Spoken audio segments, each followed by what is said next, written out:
Hi everyone, this is Mohammad Jaad Hashmi. आज हम लोग पढ़ने वाले हैं geo magnetism, basically earth magnetism, है ना। तो किसी किसी किताबों में इसी अर्थ मैग्नेटिज्म को जियो मैग्नेटिज्म के नाम से बोलते हैं, किसी किसी किताबों में इसे क्लासिकल मैग्नेटिज्म के नाम से बोला जाता है ना। सब कुछ सही है यार, पढ़ना हमें बेसिकली क्या है, अर्थ मैग्नेटिज्म। आइए कॉन्सेंट्रेट करते हैं अर्थ पे, है ना। अर्थ बेसिकली हमारा क्या होता है, तो अगर अर्थ की अगर हम बात करें तो ये हमारा क्या है, एक अर्थ है। आप लोग जानते हैं कि नियरली क्या होता है, ये स्फेरिकल नेचर का होता है, ये स्फेरिकल शेप का होता है। और अगर स्फेरिकल शेप का होता है तो जिसका रेडियस कितना होता है, 6400 किलोमीटर। लगभग इसकी थोड़ी थोड़ी बातें मैं कर लेता हूं। अर्थ की रेडियस लगभग क्या होता है, 6400 किलोमीटर। और अगर हम इसके मोशन की बात करें अर्थ के, तो हमारा अर्थ कैसे रोटेट करता है यार, from west to east. Motion कैसा होता है, रोटेशन कैसा होता है इसका। अगर मैं इसकी रोटेशन की बात करूं तो रोटेट करता है from west to east. West से ईस्ट की तरफ ये रोटेट करता है। अगर ये वेस्ट से ईस्ट की तरफ रोटेट करता है, कुछ ना कुछ एक्सिस होगा, कोई ना कोई एक्सिस होगा जिस एक्सिस के अबाउट रोटेट करता है। ये आपका वर्टिकल एक्सिस दिख रहा है, इसी को हम लोग क्या बोलते हैं, जियोग्राफिकल एक्सिस। ये हमारा क्या है, जियोग्राफिकल एक्सिस है हमारा, जियोग्राफिकल एक्सिस, है ना। इसी एक्सिस के about from west to east ये रोटेट करता है with angular velocity omega E.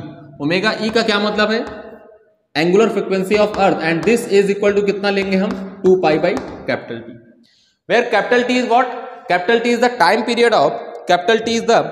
Period of earth. तो एक बार रोटेट करने में अर्थ कितना टाइम लेता है यार, 24 आवर। क्या बोला, 24 आवर। तो मतलब एक बार रोटेट करेगा, एक रोटेशन के अगर मैं टाइम की अगर मैं बात करूं तो एक रोटेशन के टाइम जो होती है वो कितना होता है, 24 आवर। तो इसको हम क्या लिख सकते हैं, 2 पाई बाई 24 आवर। अब आवर को सेकंड में बदल देंगे तो एंगुलर फ्रीक्वेंसी आपके पास आ जाएगी कि इतना हमारा एंगुलर फ्रीक्वेंसी होता है। तो ये हमारे अर्थ के बारे में हो गया। क्या बोला, ये हमारे अर्थ के बारे में हो गया। दूसरी चीज, हमारे अर्थ का 2 पोल होता है, एक होता है नॉर्थ पोल और एक होता है साउथ पोल। भली भांति आप लोग जानते होंगे। इस वाले पोल को हम लोग क्या बोलते हैं, ऊपर वाले पोल को बोलते हैं जियोग्राफिकल नॉर्थ पोल GNP, और नीचे वाले पोल को हम लोग क्या बोलते हैं, जियोग्राफिकल साउथ पोल GSP। तो ऐसा लाइन जो जियोग्राफिकल नॉर्थ पोल और जियोग्राफिकल साउथ पोल से पास करता है, उसी लाइन को हम लोग क्या बोलते हैं, जियोग्राफिकल एक्सिस बोलते हैं। इसी जियोग्राफिकल एक्सिस के अबाउट हमारा अर्थ क्या कर रहा होता है, रोटेट कर रहा होता है, और उसकी एंगुलर फ्रीक्वेंसी इतनी होती है। ये बेसिक सी बात है। एक इंपॉर्टेंट बात और, हम लोग भूमध्य रेखा के बारे में बात करते हैं, हिंदी में अगर हम बात करें तो भूमध्य रेखा, लेकिन अगर इंग्लिश में बात करें तो उसको हम लोग क्या बोलते हैं, इक्वेटर। ये जो लाइन आपको दिख रही है परपेंडिकुलर टू एक्सिस, और ऐसी लाइन जो अर्थ को दो बराबर भाग में बांट रहा है, इसी लाइन को हम बेसिकली क्या बोलते हैं, इस लाइन को बोलते हैं जियोग्राफिकल इक्वेटर। जियोग्राफिकल इक्वेटर, ये आपका क्या है, जियोग्राफिकल इक्वेटर। एक बात, तो जियोग्राफिकल इक्वेटर क्या होता है, इट इज अ सर्कल। पूरे अर्थ में चारों तरफ बनाएंगे तो आपको क्या दिखेगा, एक सर्कल दिखेगा। This is the plane of the circle is perpendicular to the geographical axis, and that circle, और we can say that line is the geographical equator, जिसे हम लोग हिंदी में क्या बोलते हैं, भूमध्य रेखा। उसके बाद लोगों ने बहुत सारी चीजें डिफाइन की हैं। इस लाइन के पैरेलल में अगर लाइंस बनाएंगे तो ढेर सारी लाइंस बनेंगी, ऐसे ढेर सारी लाइंस बनेंगी। इक्वेटर के पैरेलल में ढेर सारी लाइंस बनेगी, और वो जो तुम्हारी लाइंस कहलाएंगी वो सारी कैसी लाइंस हैं, लेटे लाइंस हैं, लेटे हुए लाइंस हैं। ये आपका मान लेते हैं इक्वेटर है, इसके पैरेलल में ढेर सारी लाइंस ऊपर भी बना सकते हैं और ढेर सारे लाइंस नीचे भी बना सकते हैं। अगर ऊपर में लाइंस बनाएंगे और नीचे पे लाइंस बनाएंगे तो आपको लाइंस कैसी दिख रही हैं यार, ये लाइंस आपको लेटी हुई लाइंस दिख रही हैं। एक होती है खड़ी लाइंस, वर्टिकल लाइंस, है ना, लंबी लाइंस। एक होती है तुम्हारी लेटी लाइंस। ये सारे लाइंस जो आपको दिख रही हैं, इक्वेटर को छोड़कर जितनी भी लाइंस आपको दिख रही हैं, इस लाइंस को हम बेसिकली क्या बोलते हैं, लैटीट्यूड। क्या बोला, लैटीट्यूड। तो इसका मतलब हमारे इक्वेटर को छोड़ के ढेर सारी लाइंस ऊपर भी बनाई जा सकती हैं, ढेर सारी लाइंस नीचे भी बनाई जा सकती हैं। इसका मतलब ढेर सारे हमारे पास क्या होते हैं, लैटीट्यूड होते हैं। जियोग्राफी में ऐसे पढ़ाया जाता है। बस इसके बारे में थोड़ी सी इतनी जानकारी कम से कम होनी चाहिए कि लैटीट्यूड बेसिकली क्या होता है।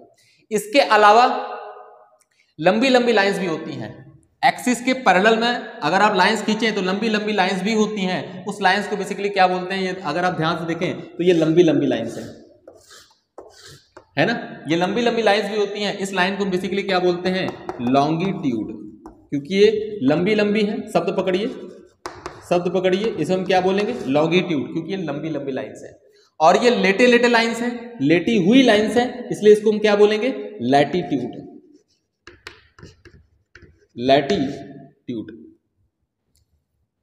ठीक है। इस लैटिट्यूड्स में कुछ खास हमारे लैटिट्यूड्स होते हैं जो हमारे इक्वेटर से 22.5 डिग्री एंगल बनाते हैं।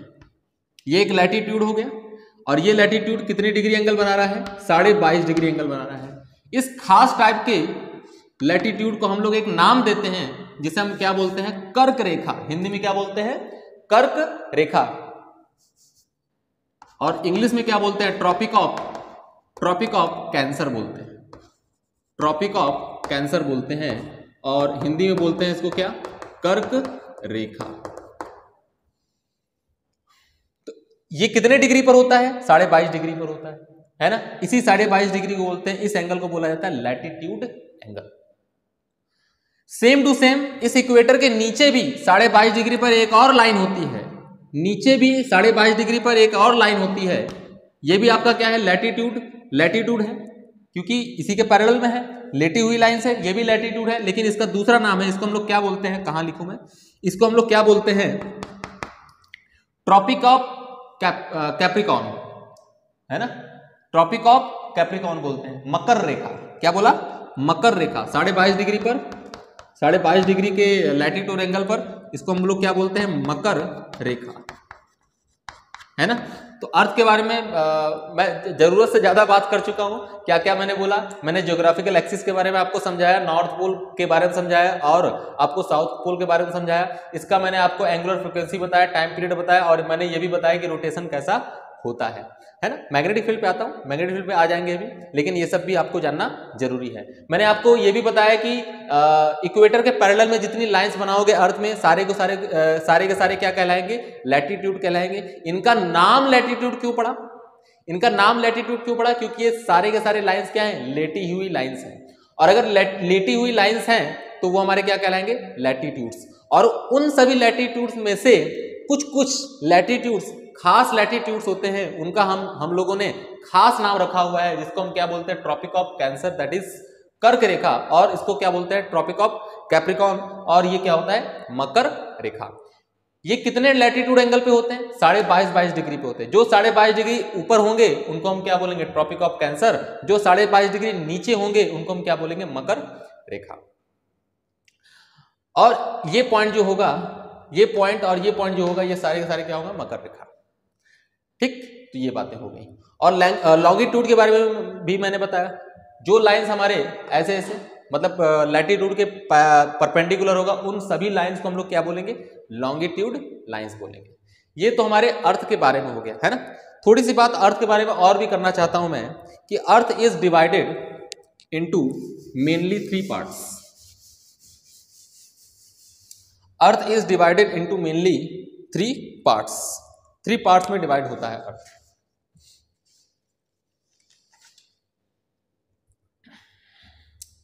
थ्री पार्ट्स में अर्थ डिवाइड होता है ना।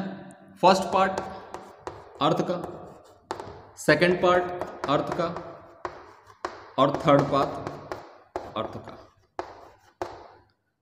पहला पार्ट क्या होता है, पहला पार्ट आपका है क्रस्ट, दूसरा पार्ट है मेंटल,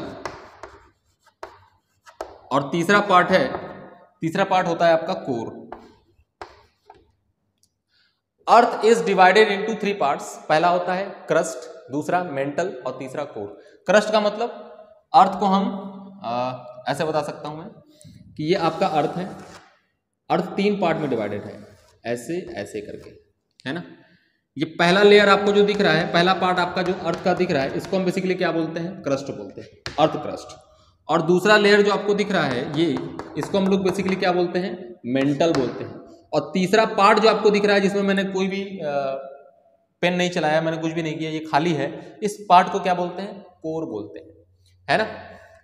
क्रस्ट में बेसिकली क्या होता है, क्रस्ट में बेसिकली सिलिकॉन और एल्युमिनियम होते हैं, और मेंटल में बेसिकली क्या होता है, सिलिकॉन और मैग्नीशियम होते हैं, और कोर में बेसिकली क्या है, निकिल और फेरस, आयरन बोल सकते हैं।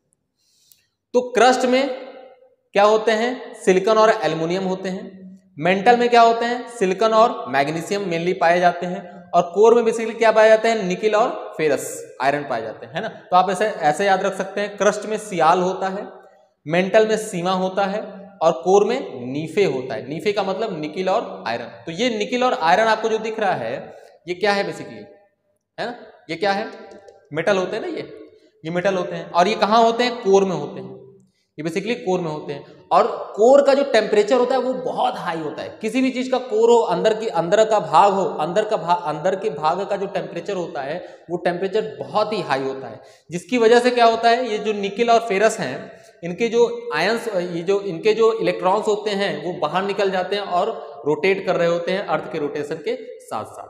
और जब अर्थ के रोटेशन के साथ साथ जब ये रोटेट कर रहे होते हैं तो ये कन्वेंशनल करंट फ्लो कराते हैं, और यही जो कन्वेंशनल करंट जो फ्लो करा रहा है, जिसकी वजह से एक मैग्नेटिक फील्ड प्रोड्यूस होता है, that is basically known as earth magnetic field. This is the cause of earth magnetic field. पुरानी किताबों में यह भी लिखा हुआ है कि ऐसा माना जाता है कि अर्थ के सेंटर पे एक बहुत बड़ा जायंट मैग्नेट, बहुत बड़ा विशाल मैग्नेट गड़ा पड़ा है, जो एक मैग्नेटिक फील्ड प्रोड्यूस करता है। क्योंकि लोगों को शुरुआत में ये पता नहीं था कि अर्थ मैग्नेटिक फील्ड तो है, और मैग्नेटिक फील्ड, अर्थ एक मैग्नेटिक फील्ड क्रिएट तो कर रहा है, और मैग्नेटिक फील्ड तो मैग्नेट के कारण ही आ रहा है। तो लोगों ने कहा हो सकता है कि अर्थ के अंदर एक बहुत बड़ा मैग्नेट, बहुत विशाल मैग्नेट, बहुत जायंट मैग्नेट गड़ा पड़ा हो। लेकिन जब इसके बारे में लोगों ने स्टडी की, जब साइंटिस्ट लोगों ने स्टडी किया, तो उन्होंने पाया कि अर्थ जो होता है 3 पार्ट्स में डिवाइड होता है इस तरीके से, और जो अर्थ का जो कोर का टेम्परेचर होता है वो बहुत हाई होता है। उस हाई टेम्परेचर के कारण जो इलेक्ट्रॉन्स होते हैं और जो आयंस, पॉजिटिव आयंस और निगेटिव आयंस होते हैं वो अलग अलग हो जाते हैं। मतलब फेरस के या निकल के उनके आयंस क्या होते हैं, अलग अलग होते हैं। वो जो आयंस है, पॉजिटिव आयंस और निगेटिव आयंस, अर्थ के साथ साथ, अर्थ के रोटेशन के साथ रोटेट कर रहे होते हैं। और आप जानते हैं कि जब कभी भी कोई भी चार्ज पार्टिकल रोटेट करता है तो it is equivalent to the current carrying coil. जब कभी भी पॉजिटिव चार्ज क्या करता है, रोटेट करता है, तो it is equivalent to current carrying coil. और अगर it is equivalent to current carrying coil तो ये मैग्नेटिक फील्ड तो प्रोड्यूस करेगा, और अगर मैग्नेटिक फील्ड प्रोड्यूस करेगा तो यही कारण है, इसी के कारण क्या होता है, मैग्नेटिक फील्ड अर्थ का होता है। This is basically known as dynamo effect. क्या बोलते हैं इसको, डायनेमो इफेक्ट।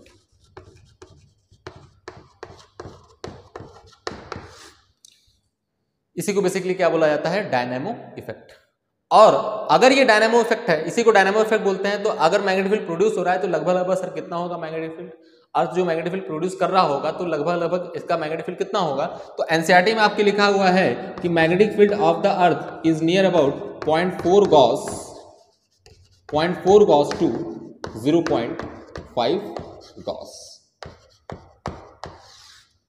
इस रेंज का होता है अर्थ मैग्नेटिक फील्ड। क्या ये बहुत बड़ा है या अच्छा खासा मैग्नेटिक फील्ड है? नहीं, ये तो बहुत कम मैग्नेटिक फील्ड है ना, बहुत अच्छा खासा मैग्नेटिक फील्ड नहीं है, लेकिन फिर भी इसका इफेक्ट बहुत जोरदार होता है हमारे अर्थ पर। इतनी ही मैग्नेटिक फील्ड से हमारा जो इफेक्ट होता है इस मैग्नेटिक फील्ड का हमारे अर्थ पर बहुत जोरदार होता है। तो ये मैग्नेटिक फील्ड का काम क्या है, क्या करता है ना, अर्थ मैग्नेटिक फील्ड का काम क्या है, ये अर्थ मैग्नेटिक फील्ड क्या करता है, ये हमें सन से आने वाले या स्पेस से आने वाले हमारे हार्मफुल पार्टिकल से हमको बचाता है।